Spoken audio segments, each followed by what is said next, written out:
Hello friends, myself Muhammad Fahim Hassan and you are watching FineGap YouTube channel.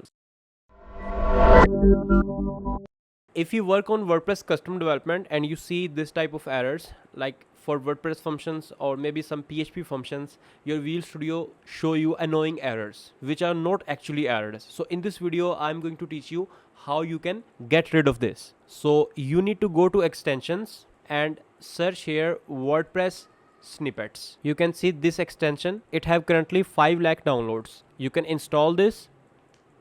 Click on Trust Publisher and install. After installing this extension, you can go back. If you are still seeing these errors, continue watching this video. Click on Settings and here Settings and search for Stubs. Scroll down, click on Add Item, and from this drop down you need to search for WordPress.